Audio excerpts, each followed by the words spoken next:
riset tentang ini itu banyak sekarang ya. Jadi mungkin mahasiswa yang punya apa, naluri ingin mobilnya atau motornya itu tidak terekam oleh sensor besi gitu ya. Nah ini Muhammad Jaki itu bisa menggunakan senyawa ini gitu ya. Jadi ini adalah senyawa untuk kalau memang kita bisa sintesis gitu ya, kita tempelkan di besi, maka besi itu tidak bersifat magnetik. Karena umumnya sensor itu kan di setting magnet atau besinya ya, yang bersifat magnet. Ada besi yang tidak bersifat magnet. Maka kita tempel besi itu dengan senyawa ini. Jadi persis seperti apa, stiker gitu ya. Stiker kita lewat di sensor baja di mall gitu ya, maka dia tidak akan bunyi.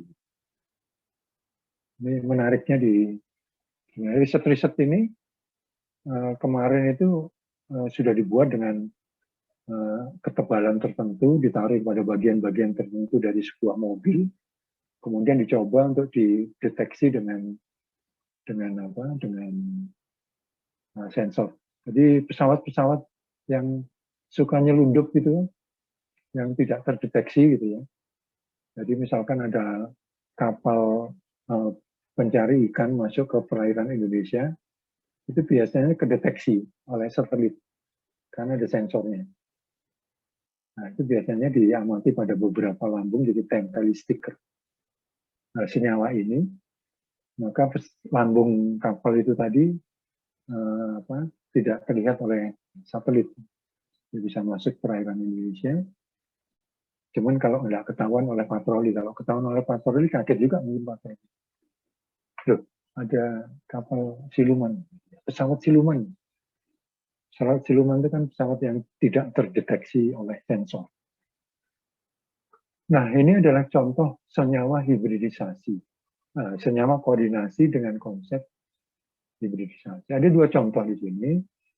Yang pertama adalah COF6 3- dan satunya lagi CONH3 6 3+. Ada dua hal ya.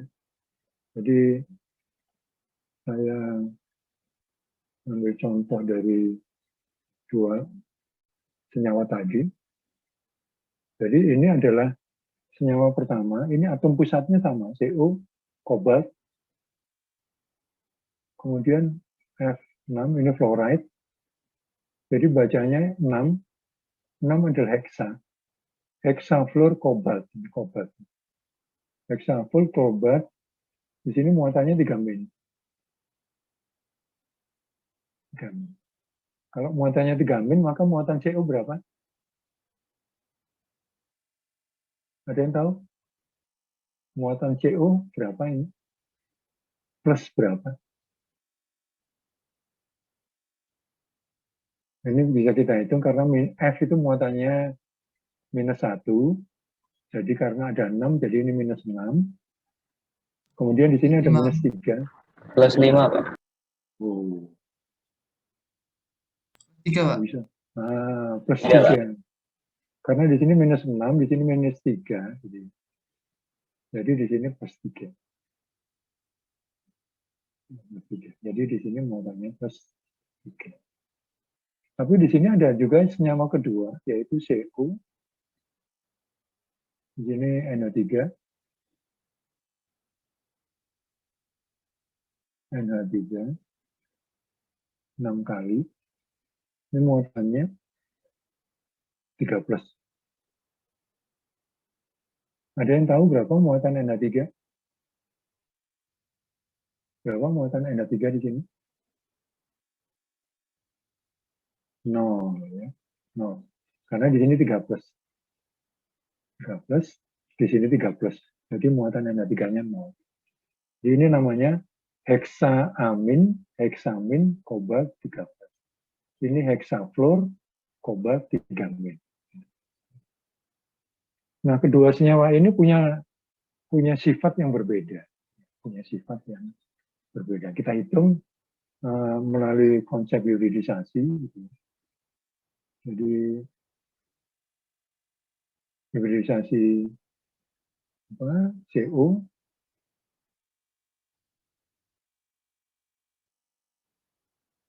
ini hibridisasi CO. Jadi yang CO3 plus mengikat 6 yang N, maka muatannya D. Jadi gambarnya seperti ini.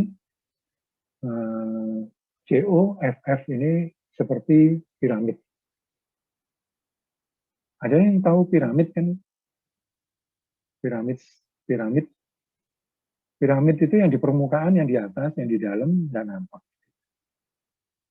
Nah, kita lihat dari ion hexafluortigamin.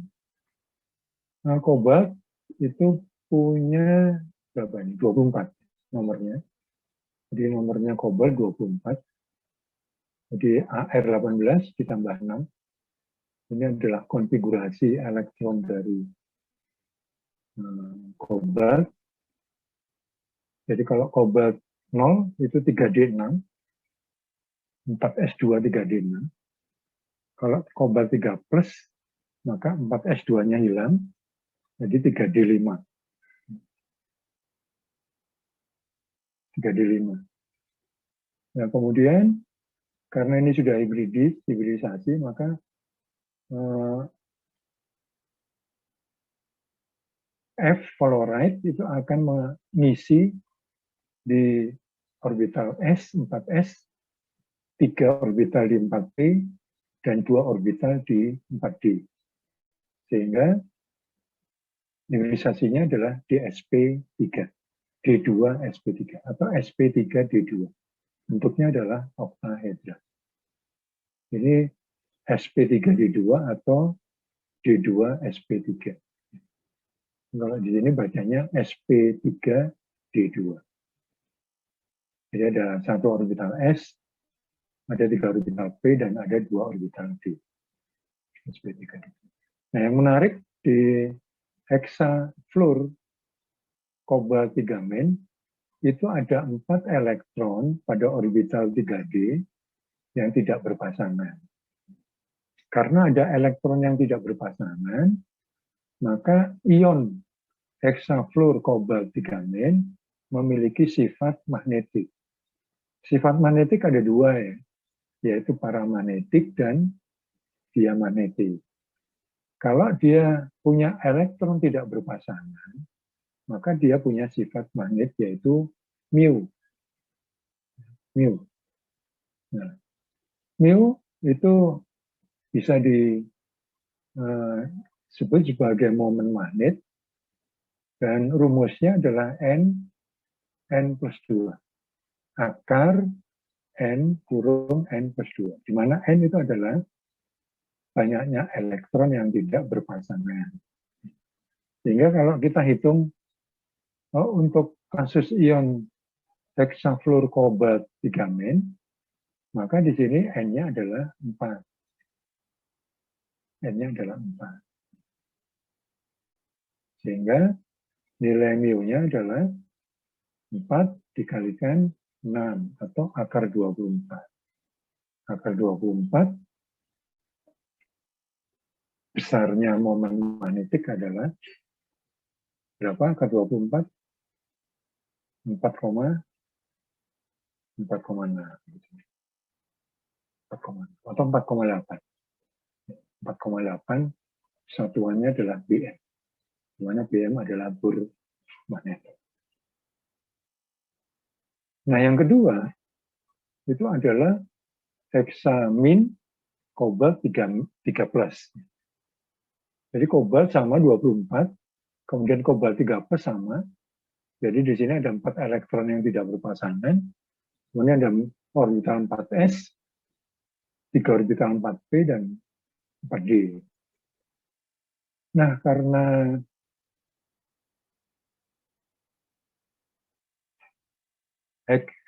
amin, jadi amin, itu adalah ligan. Jadi ini adalah ligan kuat, maka dia membuat 4 elektron yang tidak berpasangan ini menjadi berpasangan. Sehingga di sini ada 2 orbital kosong pada 3D, 1 pada 4S, dan 3 pada 4D. Yang pada 4D ini hilang. Ini hilang. Jadi tidak ada ini. Ini gambarnya terlalu bersemangat. Gitu. Jadi kalau dicek, liganya ada 8. 3, 3, 6, 8. Jadi yang ini tidak ada. Saya tidak bisa dihapus. Sehingga kalau kita hitung berapa momen magnet dari heksamin kobalt 3+, karena tidak ada elektron yang tidak berpasangan, maka N-nya sama dengan 0. Gitu. Karena N-nya sama dengan 0, maka mu-nya sama dengan 0. Karena mu-nya sama dengan 0, maka ligan heksamin kobalt 3+ bersifat diamagnetik. Sedangkan heksafluor kobalt 3- bersifat paramagnetik. Ada pertanyaan? Ada yang belum jelas dari 2 contoh ini?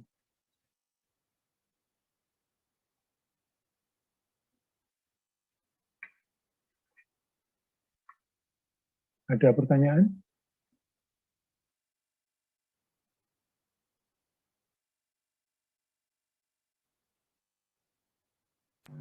Sepertinya belum ada.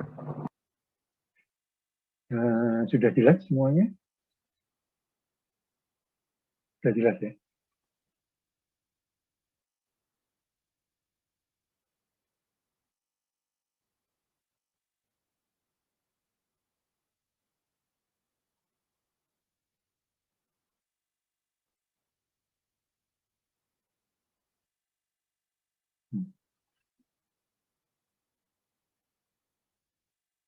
Oh ya, ini bulan puasa ya, bulan Ramadan, jadi kuliahnya saya benar-benar 150 menit. Jadi untuk 1 minggu 150 menit. Kalau hari ini saya kuliah misalkan 75 menit, maka hari Rabu saya kuliah 75 menit. Kalau hari ini saya kuliah 90 menit, maka hari Rabu saya kuliah hanya 60 menit. Menghemat energi. Oke, ada pertanyaan? Tidak? Oke, latihan. Giliran siapa ya? Gilirannya siapa? Gilirannya siapa? Cek dulu. Cek dulu.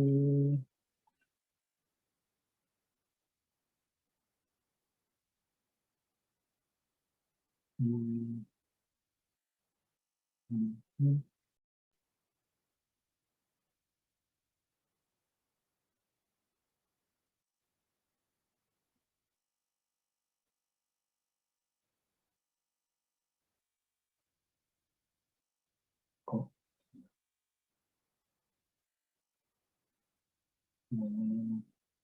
di sini ada contohnya.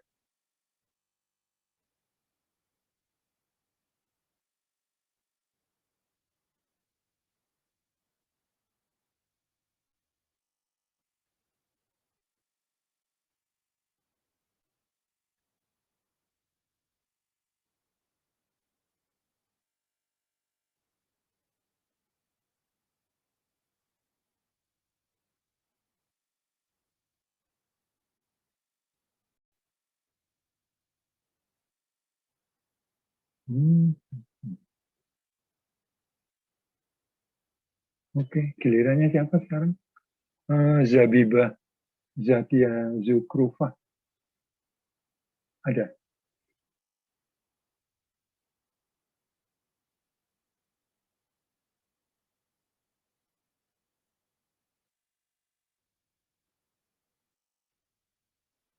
Zabibah Zakia Zukrufah. Ada kan? Zabibah?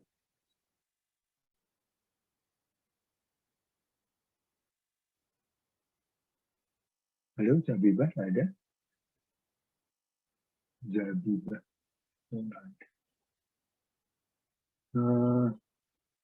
Kalau Dandi, Tia Pratama. Halo, Dandi.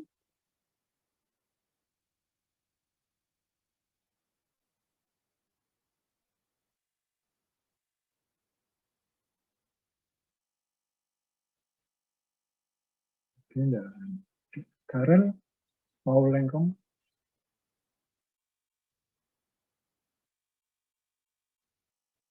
Esther Fatmaria. Iya, Pak.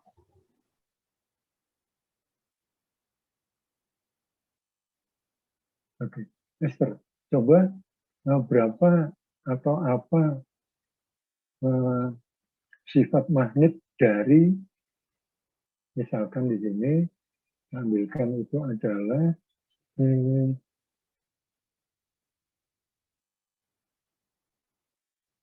FeCl4, FeCl4 1 min.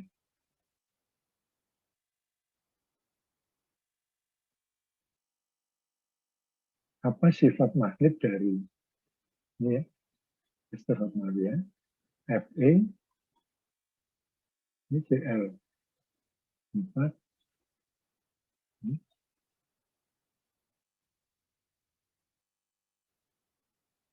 1 minus, karena di sini 4 min, ya, maka di sini jadi 3 plus. Ya.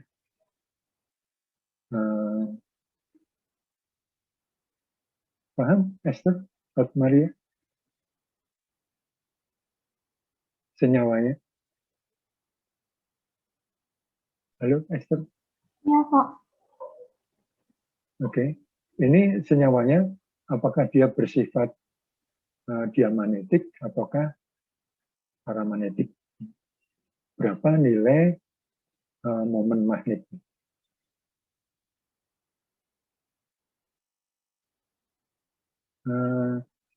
Berikutnya, Angelin Febrianti. Ada Angelin Febrianti?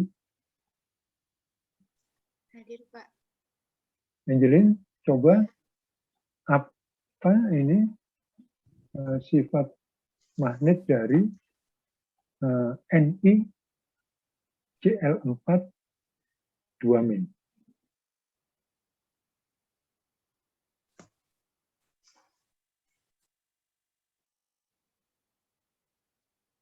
Ya, silakan 5 menit ya sampai jam 2.08. Jadi ada dua soal,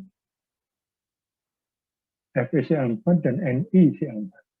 Dua. NiCl4.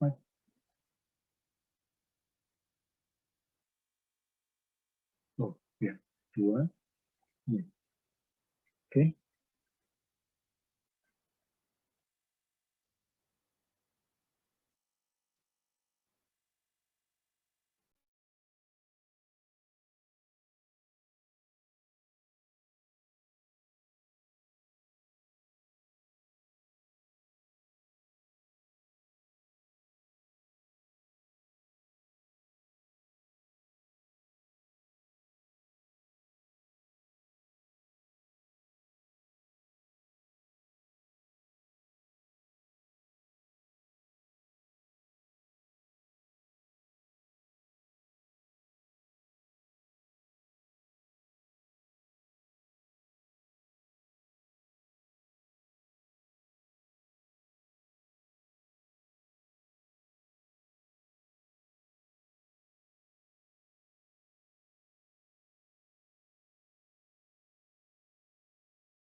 Sudah selesai?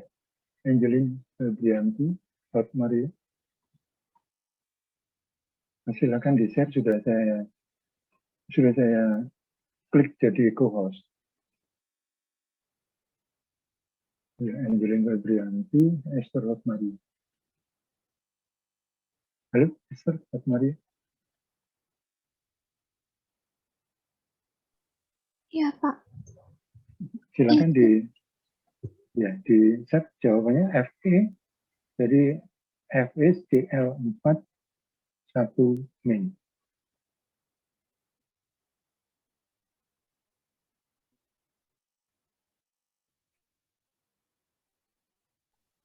Pak, ini berarti dikonfigurasiin satu-satu ya, Pak?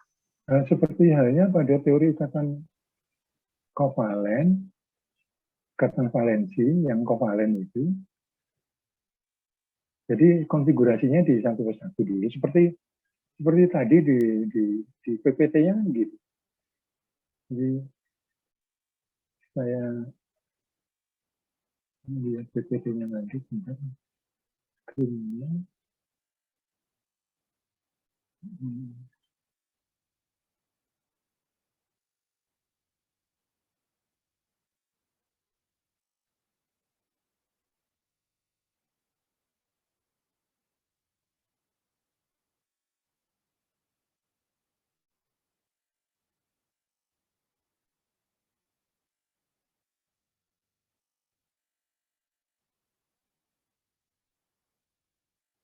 Kembali.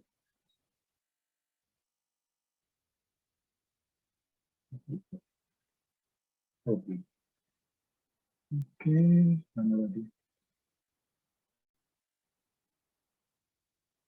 Ini soalnya.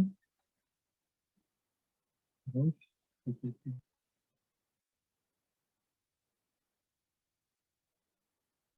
jadi model dikerjakan dengan konsep mana?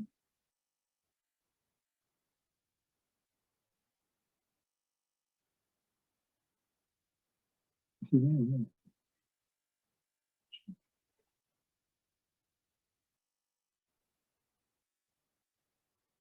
Nah, cara mengerjakannya seperti ini. Esther Hot Maria. Ini ini hexaamin kobalt 3 plus atau hexafluor kobalt 3 min. Kemudian dihitung berapa nilai momen magnetnya, kemudian diketahui apakah dia bersifat paramagnetik ataukah dia magnetik. Oke, Esther Hot Maria. Iya, Pak, saya coba ya. Silahkan di-share ya. Sudah jadi co-host. Angelin Febrianti juga sudah siap? Esther dulu aja, Pak. Esther Hot Maria.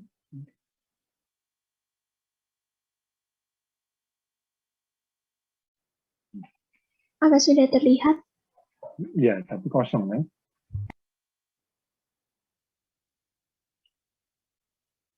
Sudah terlihat tapi kosong. Oke, silakan ditulis. Oke, FE.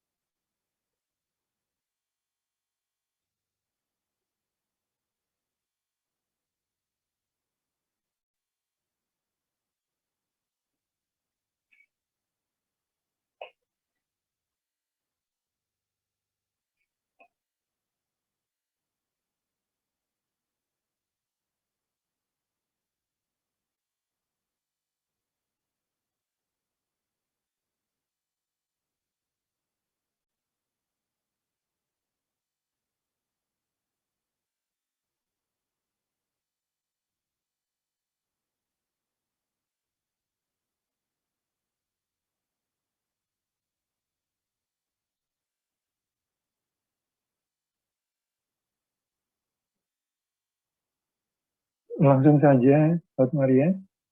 Jadi FE itu berapa? 26 kan? Maka argon 18. Langsung saja seperti jawaban itu, argon 18. Kemudian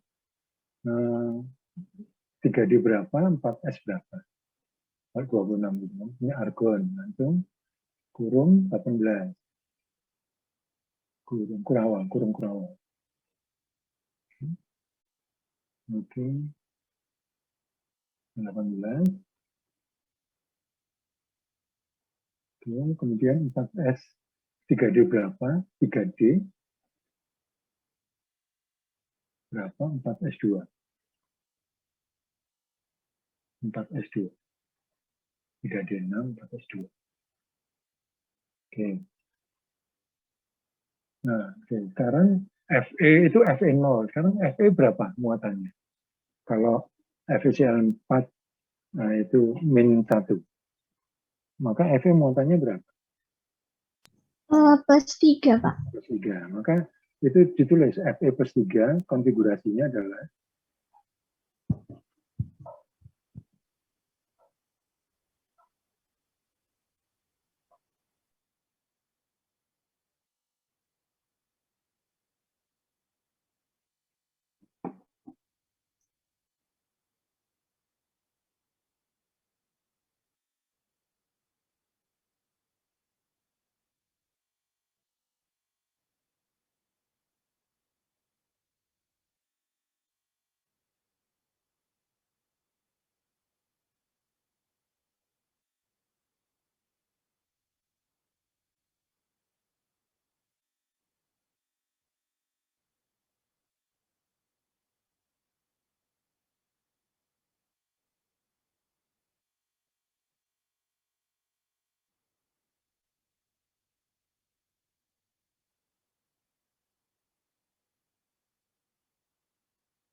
Gini, Pak. oke. Terus sekarang Cl-nya menempati di mana itu? Di gambar seperti contoh untuk hexafluor kobalt tadi.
Ya, di situ ada 5.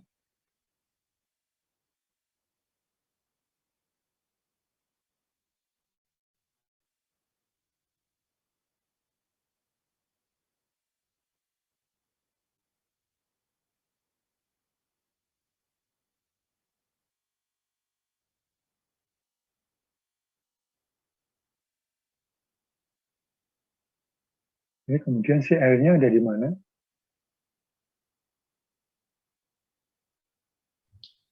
Di sini, Pak. Oke. Hibridisasinya apa? Itu Cl. Tulis aja itu Cl gitu. Tulis Cl gitu aja. Ada di orbitalnya itu, oke. Cl. Kemudian ada berapa Cl-nya? Ada 4. Situ 1. Oke, kemudian situ 1 lagi. 4. Ada 4 kan? Iya. Jadi hibridisasinya apa, Esther Hotmari? Hibridisasinya dilihat yang ada Cl-nya. SP. SP2. Loh, kok SP2 kan satu orbital cuma diisi satu atom Cl. S. Satu orbital. itu diisi 1 atom Cl. Makanya 4S itu ngapain berpasangan?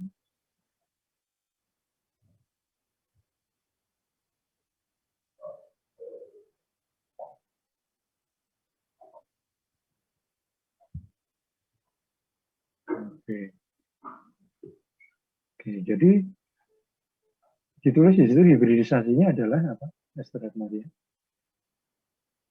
Hibridisasi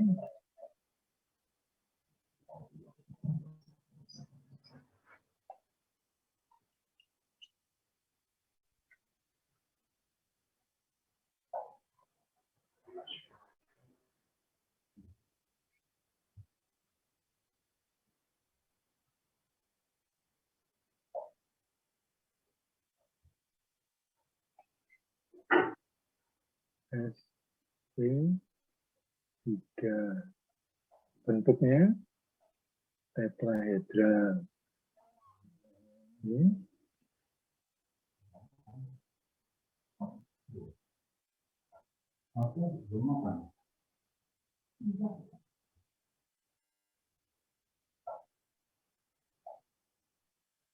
Oke. Berapa nilai momen magnetnya?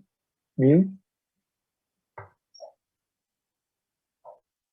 Kemudian maka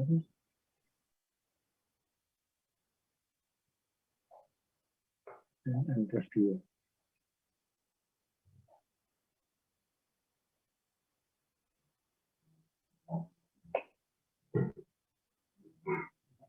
Berapa nilainya?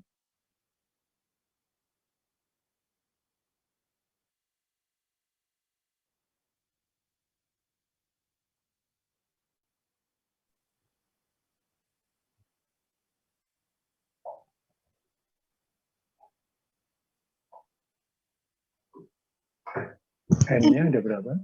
10, Pak. Kok bisa 10? Kan yang dihitung adalah yang tidak dengan CL gitu kan. Itu kan miliknya CL ini 4 ini. Oh, 5, Pak. Jadi berapa? 35. Oke. N-nya ada berapa? 5. 5. 7. 5 plus 2.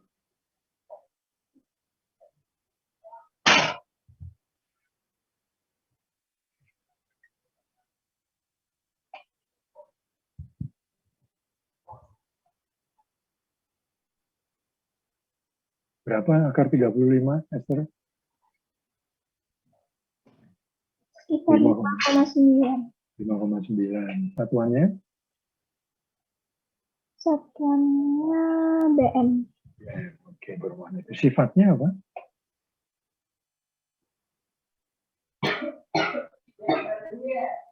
Sifatnya? Oke, sifatnya apa?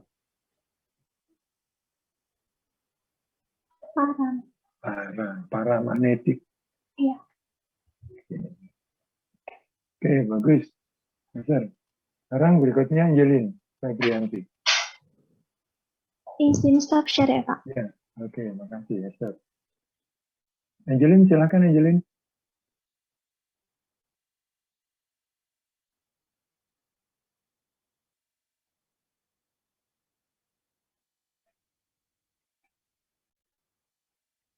Oke, Angelin. NI berapa? Halo, Angelin, NI berapa? Kalau NI-nya kan di 4S sama 4P-nya kan masih kosong. Ini saya langsung ini, Pak. Apa bikin? Enggak, jangan gitu. NI-nya dulu. NI 0-nya berapa? Nah, saya gambar aja ya, Pak ya. Nulis share screen whiteboard. Ya. Kalau NI-nya doang 28. 28. Kalau dia 28, NI 0 berarti AR 18, 4S 3D 8. Ya. Kalau Ni2+, 3D 8. Karena 4S2-nya 0. Oke. Kemudian di situ ada 3D 8. N-nya ada 2. Nah, sifatnya apa? Oke, sp3 tetrahedral paramagnetik. Coba dijelaskan, Angelin. Kan ini NiCl4 domain, terus setelah dikonfigurasi dapat konfigurasinya kayak gini.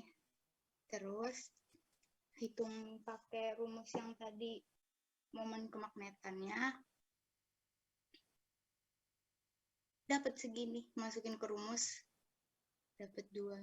Terus ketemu akar 8, itu kan sekitar 2, berarti kan dia lebih besar dari 0, berarti sifatnya paramagnetik gitu. Oke, baik, sudah betul itu jawabannya, cuman tinggal kamu menjelaskannya kayaknya masih ragu-ragu. Ini dikerjakan sendiri ya? Iya, Pak, ini tulisan saya. Oke, baik. Oke.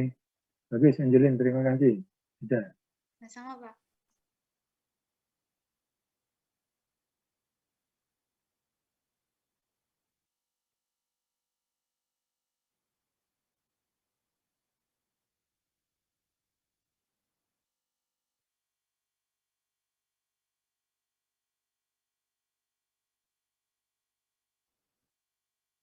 Oke, ada pertanyaan lagi? Oke, kalau tidak ada pertanyaan, ini bab ikatan kimia sudah selesai, tinggal ada beberapa ikatan yang belum yang menjadi tambahan yang tidak masuk dalam konteks yang khusus gitu ya. Yang pertama adalah ikatan hidrogen. Ikatan hidrogen ini penting gitu ya. Ikatan hidrogen.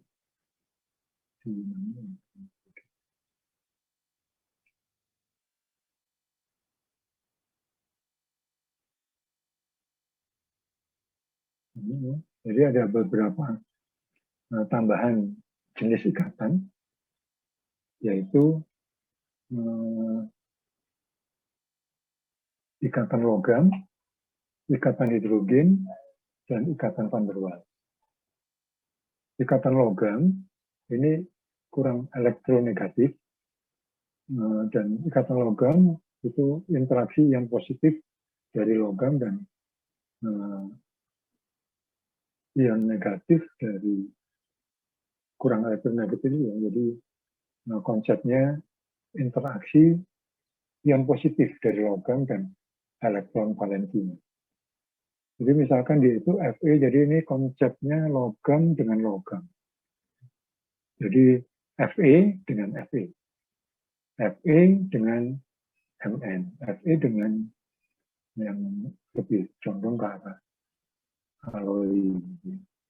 Seperti halnya, misalkan ada nggak mahasiswa ini yang tahu ikatan yang terjadi pada baja.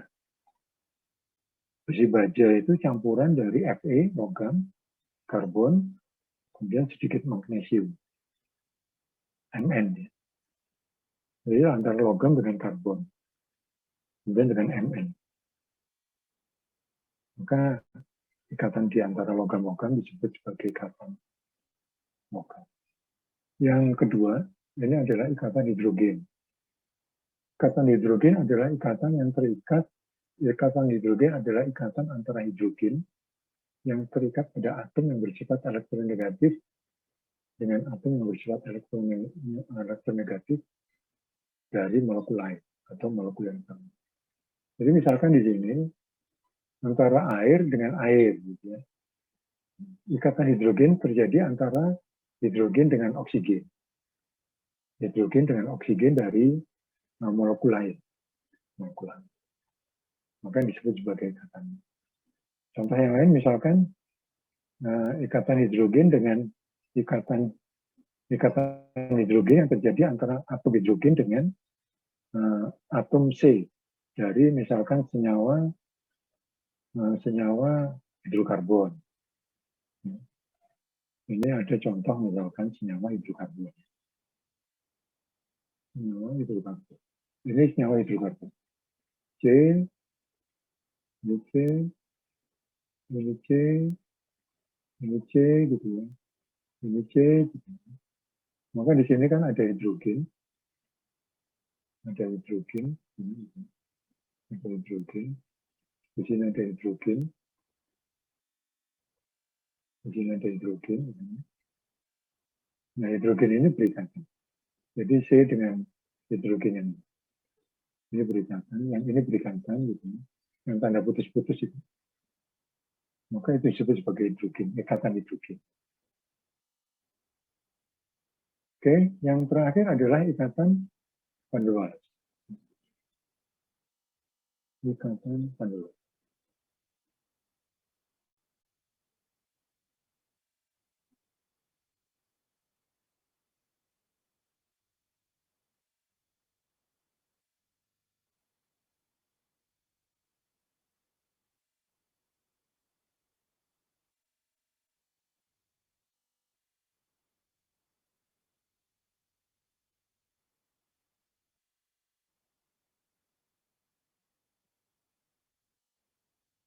Ya, ini contoh ikatan hidrogen di dalam senyawa, misalkan asam ini ikatan hidrogen. Ini contoh ikatan hidrogen dalam asam cuka, ya, asam asetat. Jadi hidrogen dengan oksigen, begini. Hidrogen dengan oksigen begini. Ini yang putus-putus ini adalah ikatan hidrogen. Atau ikatan hidrogen dalam senyawa oksalat. Hidrogen dengan oksigen begini, putus-putus. Ini disebut sebagai ikatan hidrogen.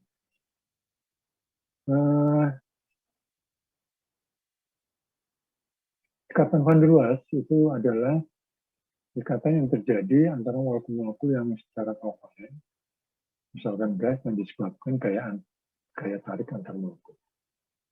Ini disebut sebagai ikatan van der Waals. Contohnya misalkan kalau mungkin nanti di dalam konteks timbangan gitu, di dalam tabung itu saya masukkan gas hidrogen. Saya punya tabung gitu. Saya gambarkan di whiteboard.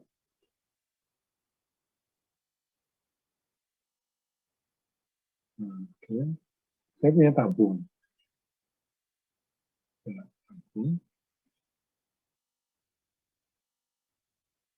Oke lah. Misalkan tabung ini isinya LPG, natural gas. Nah, di dalam natural gas ini ada LPG, LNG atau LPG, gitu. LPG, LNG, LPG. Nah, kemudian di dalam LPG yang kita beli itu, kadang-kadang di sini ada gas atau uap air. Gitu. Nah, interaksi antara gas-gas gitu, LPG dengan uap air, ini adalah van der Waals. Jadi dia tidak berikatan secara fisik, tapi hanya tidak berikatan secara kimia, tapi secara fisik. Ada di dalam tabung, jadi tidak saling berinteraksi. Tidak saling berinteraksi. Sudah barang tentu nanti ketika LPG itu digunakan di dalam kompor, nyala LPG-nya dipengaruhi oleh kadar air yang ada di dalam tabung. Ikatan jenis ini disebut sebagai. Oke, satu hal lagi yang terakhir itu adalah konsep resonansi. Konsep resonansi di dalam ikatan. Jadi konsep resonansi ini umumnya terjadi di ikatan kovalen yang memiliki pasangan elektron bebas atau kita sebut sebagai double bond atau ikatan rangkap.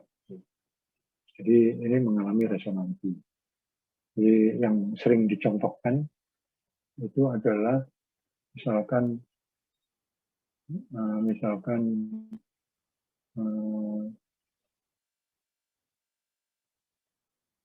yang sering dicontohkan itu misalkan adalah bensin.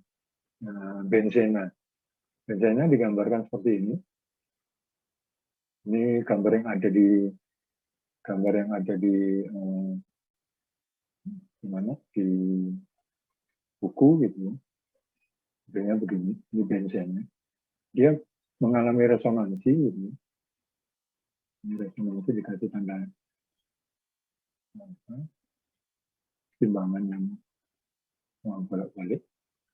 Jadi ini pindah ke sini, yang ini pindah ke sini, ini balik ke sini, gitu, dan seterusnya. Jadi ini pindah ke sini, ini pindah ke sini, dan ini pindah ke sini.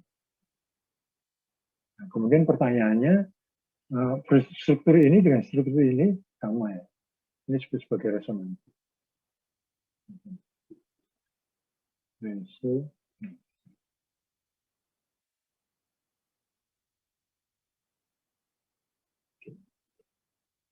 Contoh yang lain itu adalah misalkan senyawa butadiena atau karet ya, rubber. Rubber itu C4 ini. Jadi ini pindah ke sini, kemudian ini balik ke sini. Kemudian ini pindah ke sini. Ini pindah ke sini. Dan seterusnya bergerak begitu. Ini rubber.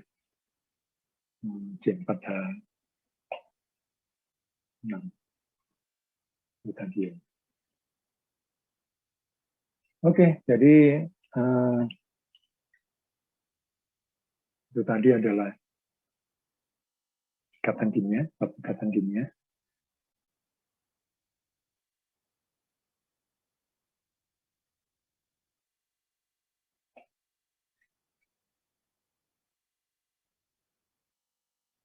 Ada Muhammad Imam Awali.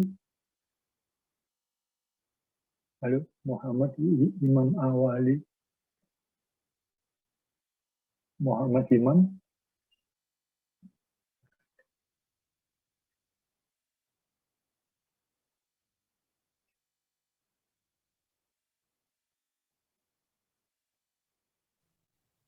Iya, Pak.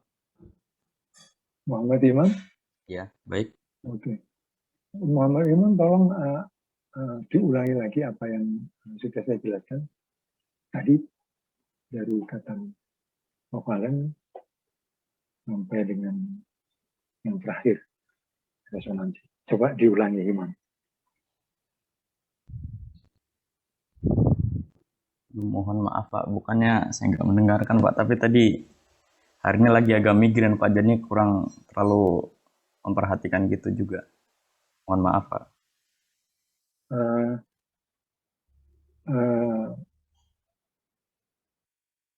Resume hari ini,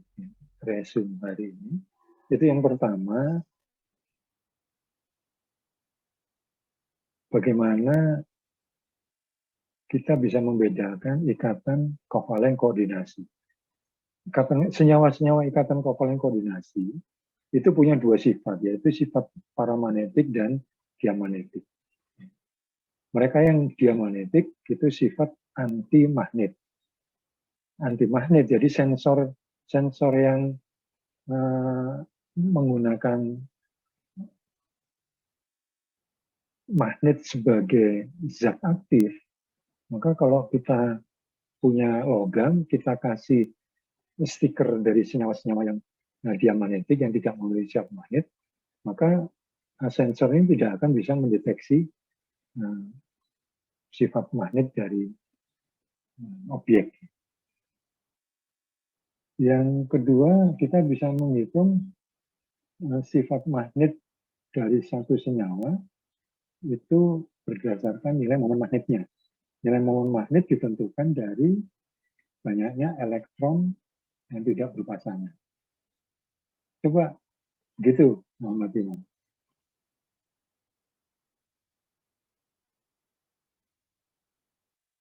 Halo, Muhammad Imam? Mendengar suara saya? Ya, Pak. Baik, Pak. Coba diulangi yang tadi. Jadi pada hari ini menjelaskan bagaimana membedakan kovalen koordinasi. Kovalen koordinasi ini sendiri punya dua sifat. Ya,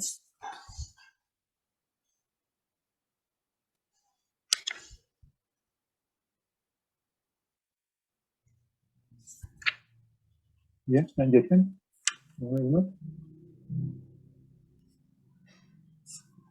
Dua sifat yaitu hibridisasi sp3d2 dan hibridisasi d2sp3.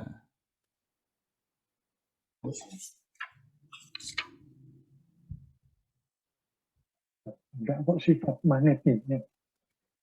Sifat magnetiknya itu kan hibridisasinya, bukan sifatnya. Oh iya, mohon maaf Pak Ralat Pak, dia magnetik dan paramagnetik. Oke, terus indikator dia paramagnetik atau diamagnetik, indikatornya apa?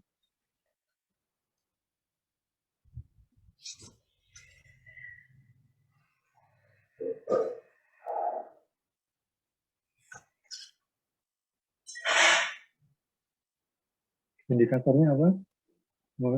Kalau dia paramagnetik atau diamagnetik, indikatornya adalah nilai Momen magnetan. magnetik, ya, momen magnet. Yang rumusnya gimana? Momen kemagnetan sama dengan akar N buka kurung N plus 2 tutup kurung. Seperti itu Pak.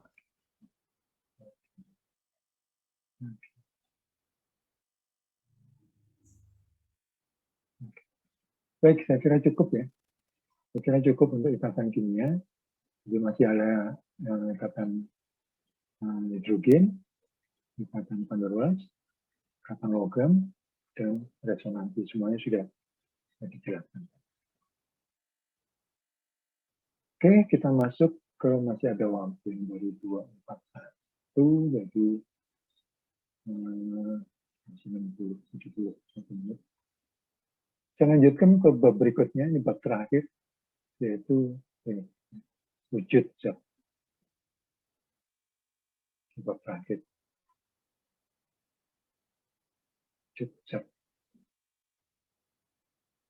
Wujud zat di dalam kimia itu ada 3. Jadi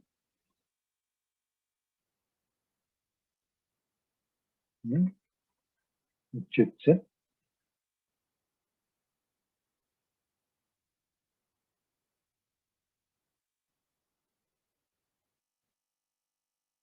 Zat, wujud zat. Wujudnya, wujud zat. Itu hanya ada 3. Yang murni ya, yang campuran yaitu gas, cair, dan itu adalah padat. Hanya 3 ini yang diamati dalam bentuk senyawa awal, wujud. Ada beberapa campuran, misalkan lumpur. Lumpur itu campuran antara cair dan padat. Kemudian ada smoke, ada fog, ada kabut. Kemudian ada smoke, rokok itu. Asapnya rokok, ada kabut. Kemudian juga ada fog. Ada padatan yang terperangkap di dalam gelembung udara, gas. Terusnya. Tapi di sini kita hanya bicara 3 hal ini, dan kemudian kita bicara bagaimana mengubah padat menjadi cair, cair menjadi gas, dan sebaliknya. Gas menjadi cair, cair menjadi padat. Dalam konteks ini kita punya namanya derajat kebebasan. F. Kontaknya F. Ini derajat kebebasan. Derajat kebebasan, bukan flow. Yang kita bicarakan. Oke, yang pertama adalah gas.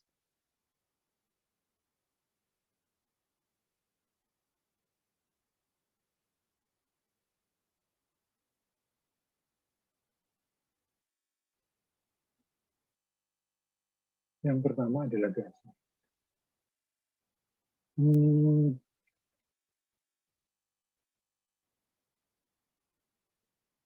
Muhammad Haidar Arif, adakah?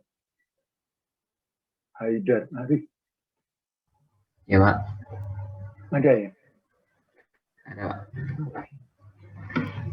Muhammad Haidar Arif. Coba kamu beri contoh yang ada di sekitarmu itu, apa saja sih benda-benda yang wujudnya gas?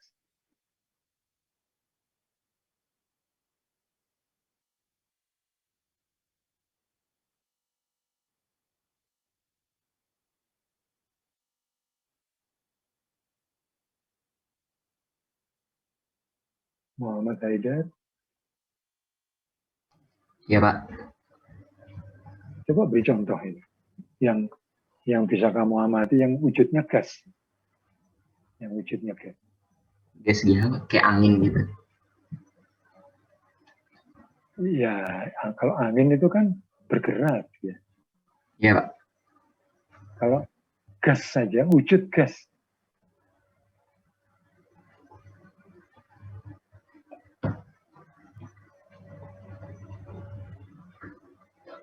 Apa ya?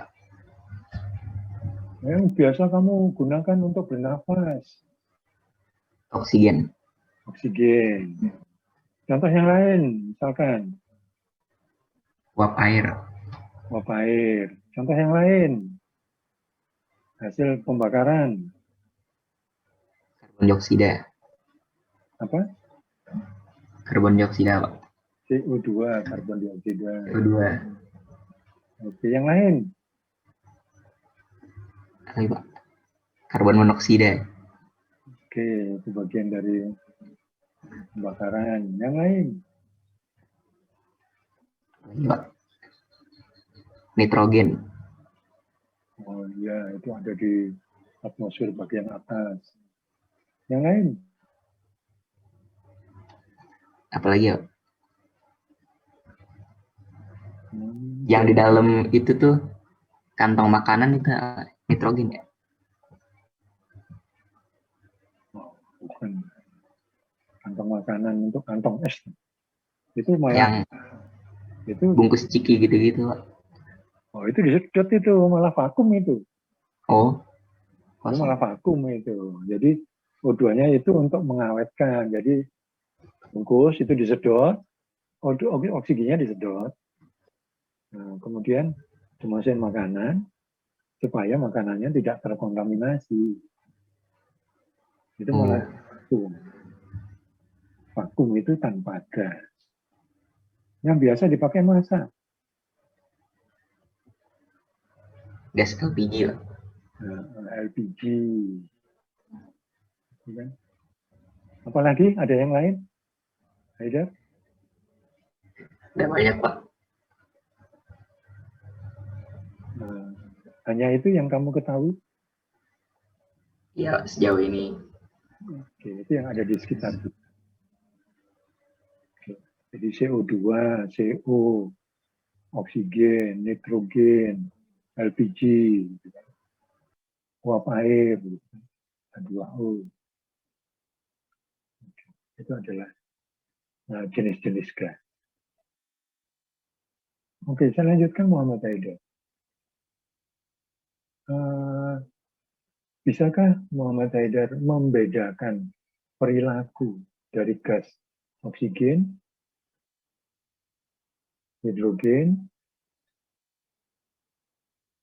nitrogen, CO2, dan seterusnya?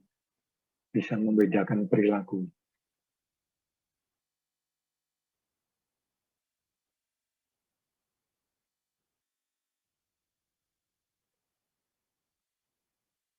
Haidar Arif?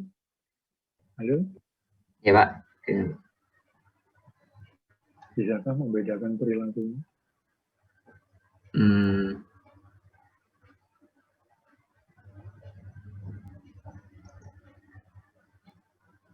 Apa sih yang dimaksud dengan perilaku gas?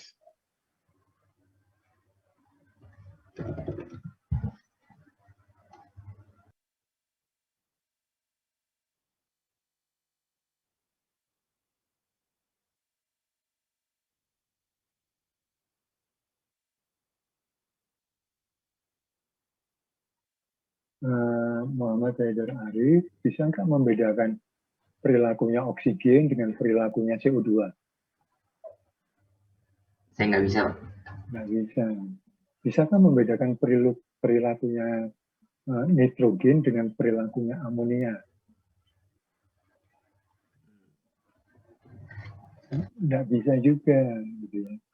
Sehingga kita mengenal gas itu hanya dari variabel tekanan, volume, temperatur. Satunya lagi apa? Muhammad Haidar Arif. Variabel gas temperatur. Tekanan gas saya. Kan hanya itu kan? Muhammad Haidar dari departemen apa? Teknik sipil. Nah, dari teknik sipil. Kan juga lebih berat kan? Ngeteknya sampai berapa? Sipil. Pengeboran. Itu ukuran gasnya kan tahu. Ukuran gas. Ukuran gas kita nggak bisa membedakan jenisnya gas. Perilaku jenisnya. Tapi kita bisa membedakan volume, temperatur, tekanan. Dan satunya lagi adalah banyaknya atau kadarnya gas.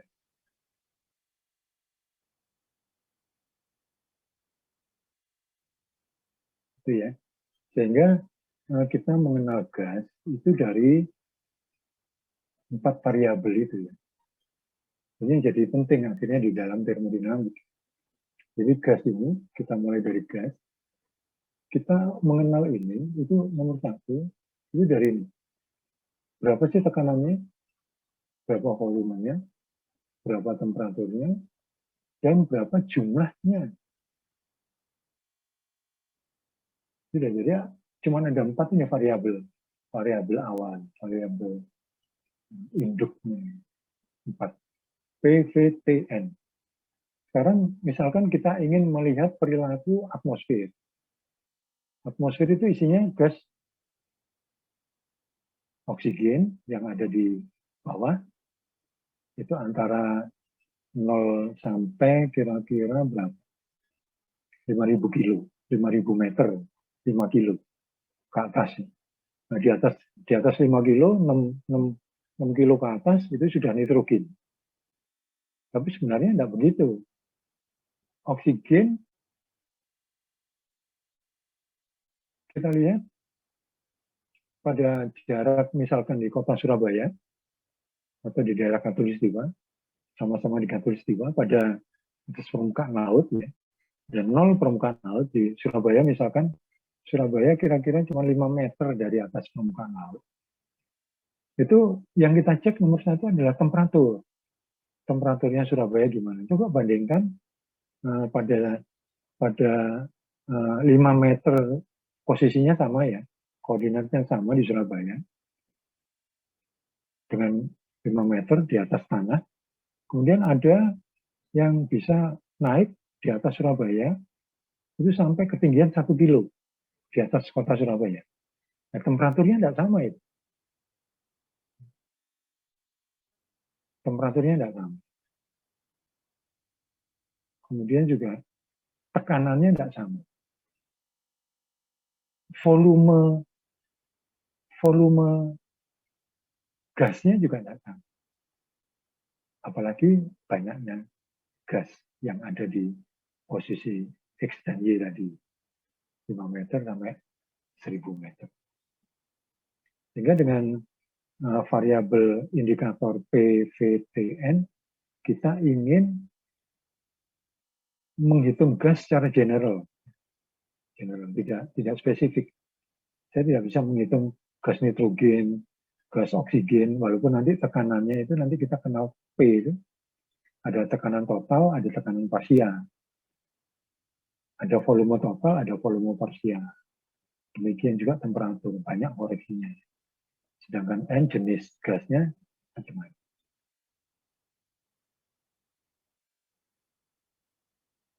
Ada pertanyaan? Muhammad Haidar?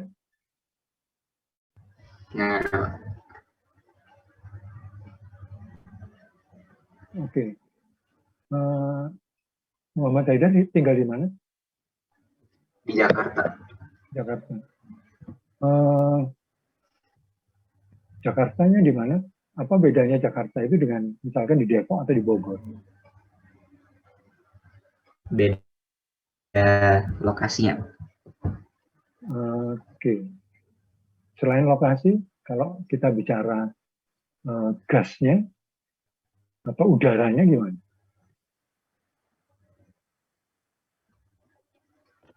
Beda temperatur ya, Pak. Oke, beda temperatur. Bagaimana temperatur di Bogor dengan temperatur di Jakarta? Panasan Jakarta. Lebih panas di Jakarta. Bisa enggak temperatur Jakarta sama dengan temperatur Bogor? Bisa. Caranya gimana?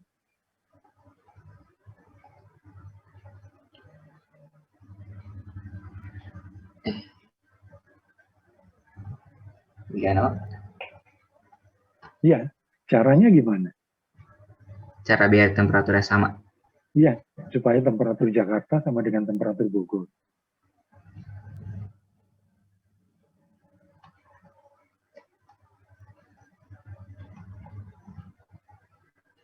Enggak, soalnya ini menarik gitu ya.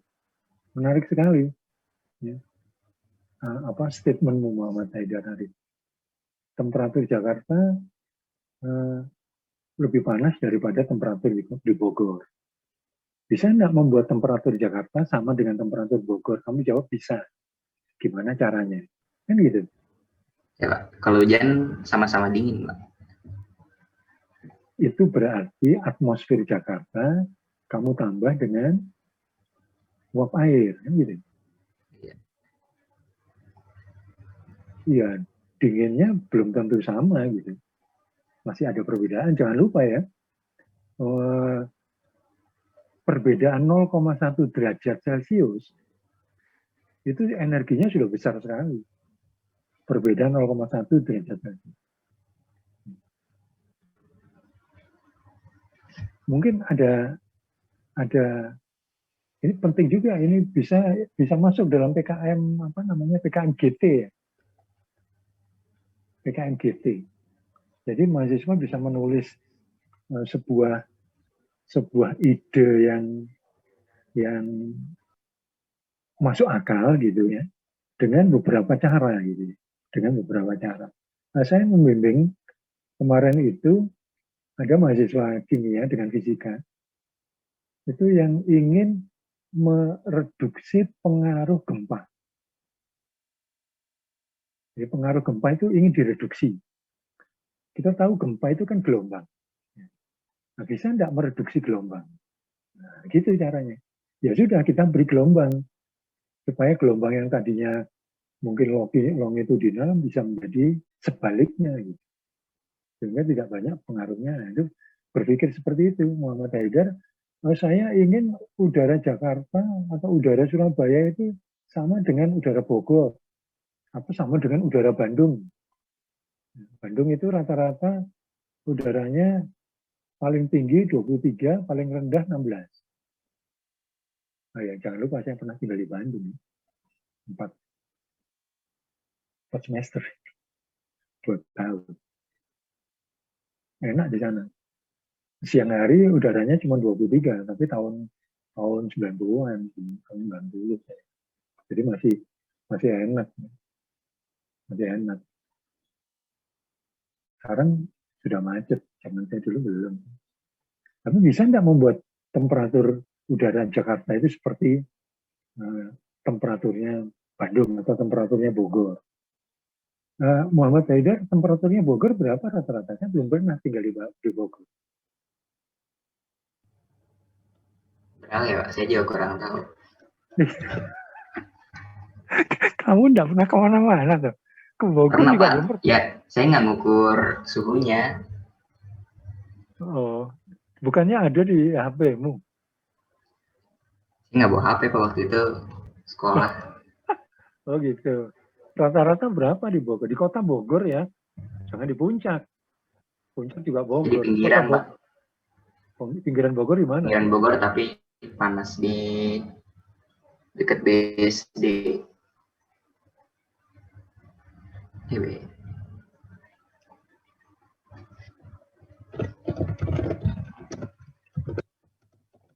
Iya. Berapa kira-kira temperatur antara Jakarta dengan Bogor?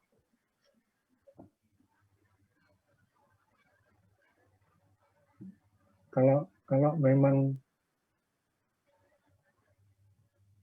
ide itu bisa dijalankan ya hebat. Kalau kemudian ditanya temperatur itu asalnya dari mana sih, Haidar? Definisi temperatur itu apa sih, Haidar?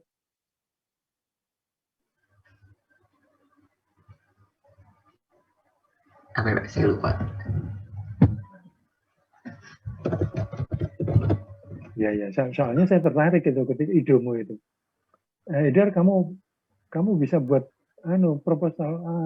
proposal PKM JT, Haidar. Dan itu menarik, benar itu menarik, Haidar. Mungkin yang lain gitu bisa membantu. Kan dari sipil kan bisa ada wilayah kota ya.